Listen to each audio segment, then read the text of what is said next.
நாமக்கல் மாவட்டம் ராசிபுரம் அடுத்த அத்தனூர், பட்டணம், புதுப்பட்டி, நாமகிரிப்பேட்டை, சீராப்பள்ளி, வில்லாநல்லூர், வெண்ணந்தூர் உள்ளிட்ட பகுதியில் திமுக செயல் வீரர்கள் கூட்டம் நடைபெற்றது. இதில் வனத்துறை அமைச்சர் மதிவேந்தன், மாநிலங்களவை உறுப்பினரும் திமுக கிழக்கு மாவட்ட செயலாளருமான KRN ராஜேஷ்குமார் ஆகியோர் சிறப்பு அழைப்பாளர்களாக கலந்து கொண்டு சிறப்புரையாற்றினர்.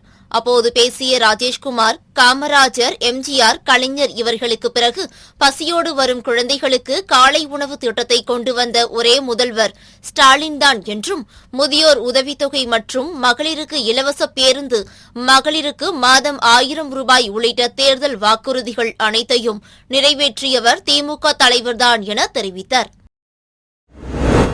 திருவண்ணாமலை மாவட்டம் வந்தவாசி அடுத்த தெல்லாறு வட்டத்தை உள்ளடக்கிய அகரகொரக்கோட்டை மையத்தில் ஊரக வளர்ச்சி மற்றும் உள்ளாட்சித்துறையின் வாழ்ந்து காட்டுவோம் திட்டம் சார்பில் தேர்தல் விழிப்புணர்வு கோலப்போட்டி மாவட்ட செயல் அலுவலர் தமிழ்மாறன் தலைமையில் நடைபெற்றது. வட்டார அணி தலைவர் பத்மநாபன் முன்னிலையில் நடைபெற்ற இந்த போட்டியில் நாடாளுமன்ற தேர்தலில் வாக்காளர்கள் 100 விழுக்காடு வாக்களிப்பதன் அவசியத்தை வலியுறுத்தி பெண்கள் கோலங்களை வரைந்தனர். இதில் வெற்றி பெற்றவர்களுக்கு பரிசுகளை மாவட்ட செயல் அலுவலர் தமிழ்மாறன் வழங்கினர். நாடாளுமன்ற தேர்தல் தேதி அறிவிக்கப்பட்டதைத் தொடர்ந்து வேட்பாளர்கள் வேட்புமனு தாக்கல் செய்து வருகின்றனர். அந்த வகையில் ஈரோடு மாவட்ட ஆட்சியர் அலுவலகம் வந்திருந்த கோபாலகிருஷ்ணன் என்பவர் சுயேட்சையாக ஈரோடு நாடாளுமன்ற தொகுதியில் போட்டியிட மனு தாக்கல் செய்துள்ளார். இதனைத் தொடர்ந்து கீர்த்தனா என்பவரும் விஜய் சூர்யா என்பவரும் ஈரோடு நாடாளுமன்ற தொகுதியில் சுயேட்சையாக போட்டியிட வேட்புமனு தாக்கல் செய்தனர். இவர்கள் மூவரையும் சேர்த்து இதுவரை ஈரோடு நாடாளுமன்ற தொகுதிகள் போட்டியிட 4 பேர் சுயேட்சைகளாக வேட்புமனு தாக்கல் செய்துள்ளனர்.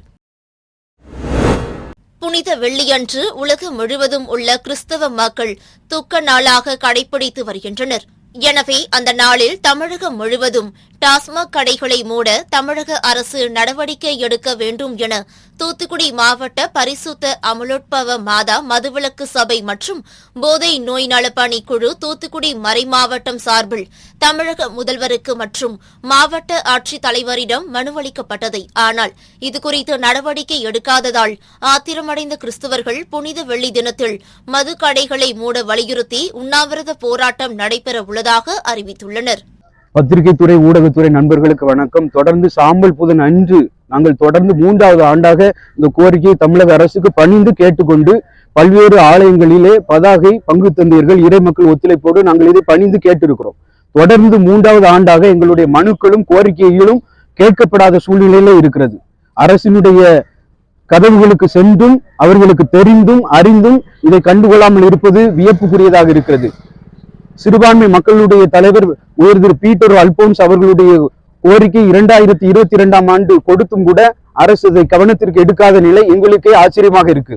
தொடர்ந்து நாம் தமிழர் கட்சியினுடைய ஒருங்கிணைப்பாளர் செந்தமிழன் சீமான் அவர்களும், திருநெல்வேலி சட்டமன்ற உறுப்பினர் நயினார் நாகேந்திரன் அவர்களும் எங்களுடைய கோரிக்கைக்கு வலு சேர்த்த போதிலும் கடந்த ஆண்டும் சரி, இந்த ஆண்டும் சரி, பல்வேறு சர்வ சமயங்கள் கடந்து இது இயேசுனுடைய இறப்பு, இது நியாயமான ஒரு கோரிக்கை தானே, இதற்கு கொடுத்தால் என்ன என்று பல பேர் சொல்லியும் கூட அரசு கண்டுகொள்ளாத நிலையை நினைத்து நாங்கள் வருந்துகிறோம். அதனால் எங்களுக்கு கிடைக்க வேண்டிய இந்த உண்ணாவிரதத்தை இப்பொழுது கிடைக்காத சூழ்நிலையில் இந்திய தேர்தல் ஆணையம் அறிவிப்பாணை செய்த இந்த நேரத்திலே நாங்கள் அமைதியுடன் தொடர்ந்து தேர்தல் முடிந்த பிறகும் இந்த கோரிக்கைக்காக போராடுவோம் என்பதை பத்திரிகையாளர்கள் வழியாக மக்கள் அனைவருக்கும் தெரிவித்துக் கொள்கிறோம். நன்றி.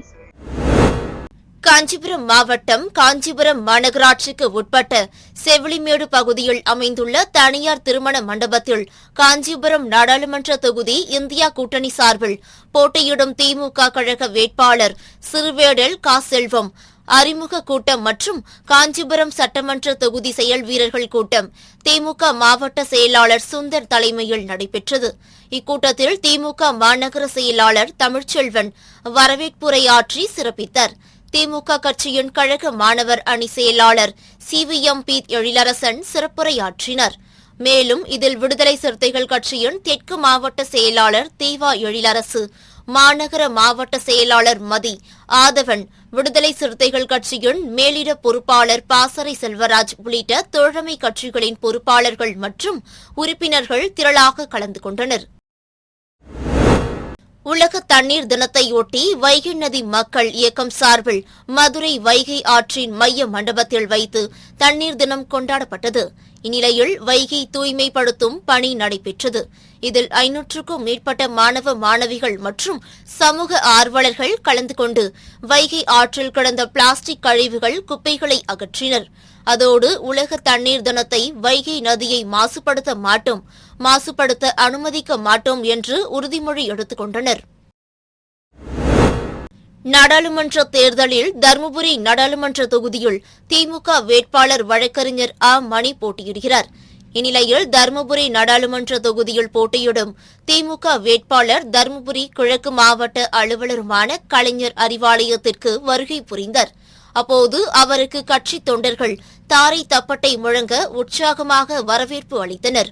அதனையடுத்து கிழக்கு மாவட்ட செயலாளர் தடங்கம் சுப்பிரமணி மற்றும் மேற்கு மாவட்ட செயலாளர் பழனியப்பன் ஆகியோர் முன்னிலையில் அலங்கரிக்கப்பட்ட கலைஞர் திருவுருவப் படத்திற்கு மலர் தூவி அஞ்சலி செலுத்தினர். அதனைத் தொடர்ந்து தொண்டர்கள் புடைசூழ ஊர்வலமாக வந்து பேரறிஞர் அண்ணா, தந்தை பெரியார், பெருந்தலைவர் காமராஜர் மற்றும் புரட்சியாளர் அம்பேத்கர் சிலைகளுக்கு மாலை அணிவித்து மரியாதை செலுத்தினர். அப்போது தொண்டர்கள் வாழ்த்து கோஷங்களை எழுப்பினர். திருப்பூரில் நாடாளுமன்ற தேர்தலையொட்டி வேட்புமனு தாக்கல் கடந்த 20ஆம் தேதி தொடங்கியது.